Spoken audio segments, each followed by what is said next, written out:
Hi guys, कैसे हैं आप? अच्छे ही होंगे। और जैसे कि आपको पता ही होगा कि हमने पिछली वीडियो में आपको 12th क्लास का जो चैप्टर इंटीग्रेशन है, सेकंड बुक है, उसका ये पहला ही चैप्टर है। इसके बारे में हमने डिस्कस किया था पिछली वीडियो में। और इस वीडियो में हम इंटीग्रेशन से संबंधित जितने भी फॉर्मूले हैं वो बताएंगे, उनको कैसे याद करना है, किस तरह से। ठीक है, तो हमने आपको बताया था कि जो इंटीग्रेशन समाकलन जो होता है वो अवकलन का प्रतिलोम होता है, उल्टा होता है। ठीक है, यानी कि जैसे आपका डिफरेंशिएशन को, अवकलन को हम किससे डिनोटेट करते हैं? dy अपॉन dx से, या इसको लिख सकते हैं f डैश x dy या y1, या dy अपॉन ds fx लिख सकते हैं। ठीक है, तो यानी कि अवकलन का उल्टा, रिवर्स क्या होता है? समाकलन होता है। जैसे कोई फंक्शन है y बराबर x की पावर n, तो इसका हम डिफ्रेंशिएशन करेंगे। तो इसमें डिफ्रेंशिएशन में क्या होता है? कोई भी फंक्शन है उसकी पावर क्या होती है? डिक्रीज होती है, घट जाती है। तो उसका डिफ्रेंशिएशन क्या करेंगे? क्या फार्मूला होता है? dy अपॉन dx इसका निकालेंगे, n x की पावर n माइनस 1 ये होगा। और अगर हम इसका इंटीग्रेशन करेंगे, इसका उल्टा हो जाएगा। तो जैसे ये फंक्शन है x की पावर n dx, इसका इंटीग्रेशन करना है तो क्या हो जाएगी? इसमें पावर ऐड हो जाएगी। किसी फंक्शन को ये इंक्रीज कर रहा है, इसकी मान बढ़ रहा है, तो x की power n plus 1 upon n plus 1 plus c क्या है? आर्बिट्री कांस्टेंट है। इसी को हम क्या कहते हैं? इंटीग्रेशन कांस्टेंट भी कहते हैं। तो ये इसका उल्टा हो गया। यहाँ पर क्या होता है? डिफरेंशिएशन में फंक्शन डिक्रीज हो रहा है और इंटीग्रेशन में क्या होता है? फंक्शन इंक्रीज हो रहा है। ठीक है, फिर dy अपॉन dx a की पावर x का डिफरेंशिएशन क्या होता है? a की power x log a base e। और इसी प्रकार से इसका इंटीग्रेशन क्या होगा?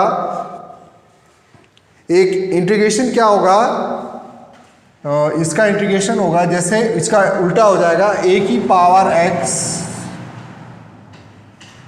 log a base e dy अपॉन dx। तो क्या हो जाएगा? इसका इंटीग्रेशन a की पावर x प्लस c हो जाएगा, यानी कि इसका उल्टा अपोजिट हो गया।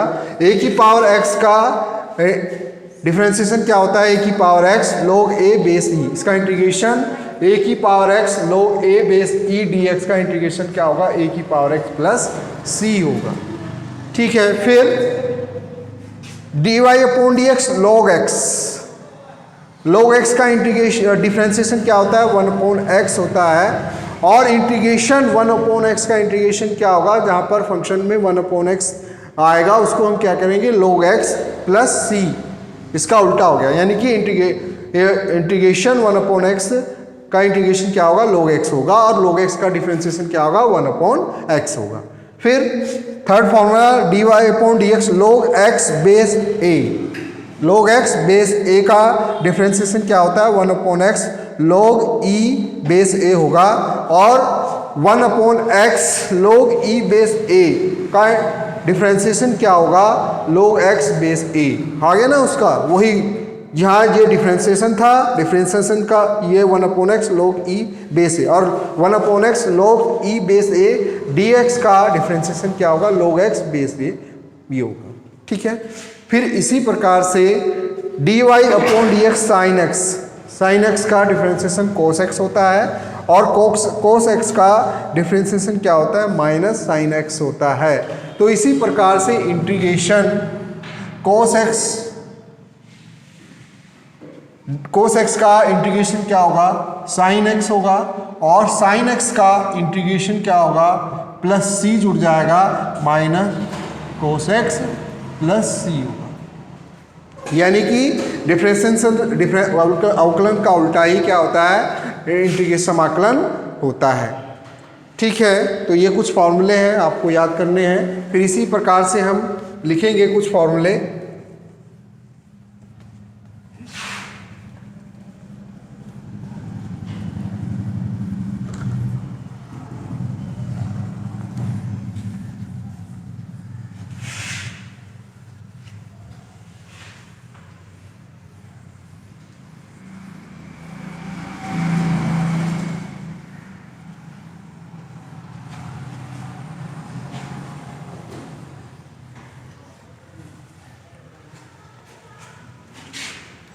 अवकलन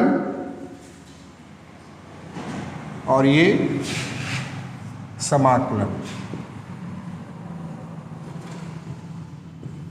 अवकलन डिफरेंशिएशन और समाकलन इंटीग्रेशन। ठीक है, तो अब इसका क्या हुआ था, कोसेक्स हुआ और dy अपॉन dx, dy अपॉन dx क्या minus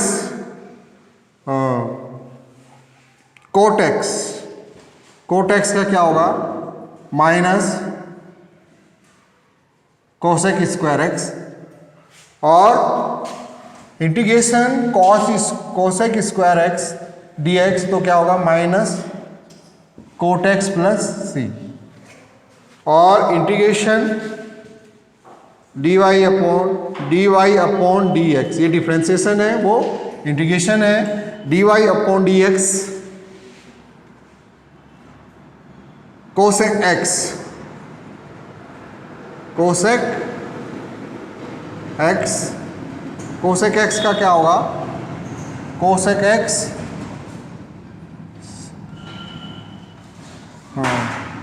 cosec x into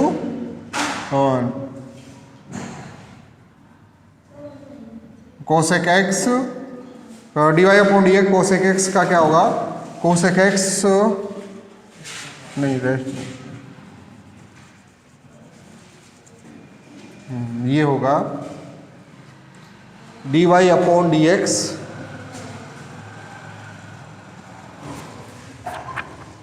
dy upon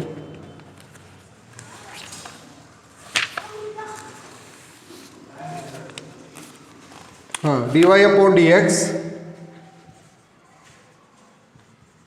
tan x का क्या होगा sec स्क्वायर x होगा और sec स्क्वायर x d का इंटीग्रेशन क्या होगा tan x plus c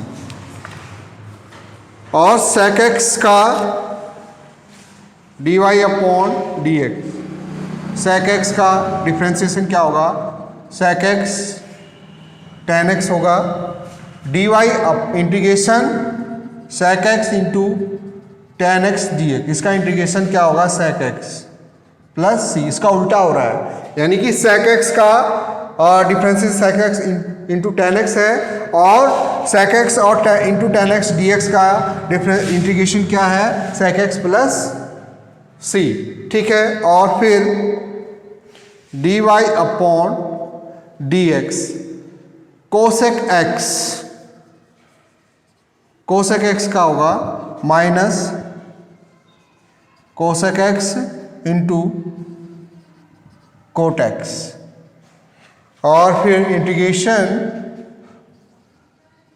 cosec x cot x dx, तो इसका होगा minus cosec x plus c। तो ये क्या है ट्रिग्नोमेट्रिक फंक्शन है, इनका डिफरेंशिएशन और इंटीग्रेशन के मैंने फॉर्मूले बताए। तो ये क्या होता है अवकलन का उल्टा ही क्या होता है इंटीग्रेशन होता है, यानी कि कोट एक्स का माइनस कोसेक स्क्वायर होता है और कोसेक स्क्वायर एक्स का integration minus cot x plus C होता है और फिर डी वाई टेन एक्स का डिफ्रेंसिएशन सेक स्क्वायर एक्स होता है और सेक स्क्वायर का इंटीग्रेशन टेन एक्स होता है और सेक एक्स का differentiation sec x into tan x होता है और sec x into tan x का डिफ्रेंसिएशन क्या होता है सेक एक्स प्लस सी होता है और कोसेक एक्स का डिफ्रेंसिएशन क्या होता है minus cosec x into cot x होता है और कोसेक्स इंटू कोट एक्स का इंटीग्रेशन क्या होता है minus cosec x plus C होता है। तो ये फॉर्मूले आपके इंटीग्रेशन की जितनी भी एक्सरसाइज होती हैं जो पहली एक्सरसाइज उसमें यूज़ होंगे उनका डिफ्रेंसिएशन इंटीग्रेशन कैसे ज्ञात करते हैं इन फार्मूलों की सहायता से हम इंटीग्रेशन ज्ञात कर सकते हैं। तो इन फार्मूलों को आपको याद करना है, इनकी प्रैक्टिस करनी है। तो अगर ये फार्मूले आपको याद हैं तभी आप क्वेश्चन को हल कर सकते हैं। बिना पहले आपको डिफ्रेंसिएशन आना चाहिए, डिफ्रेंसिएशन आपको आता है तो आप इंटीग्रेशन अपने आप आपको समझ में आ जाएगा, अच्छी तरह से एक्सप्लेन हो जाएगा, अच्छी तरह से आप समझ जाएंगे, उसको हल कर लेंगे तो ये फार्मूले आपको पहले याद करने हैं, फिर जितने भी फार्मूले मैंने लगाए हैं उन पे बेस्ड हम सभी क्वेश्चन को नेक्स्ट वीडियो में हल करेंगे। मिलते हैं नेक्स्ट वीडियो में। ओके, आप इस वीडियो को देखें, लाइक करें, सब्सक्राइब करें। Thank you.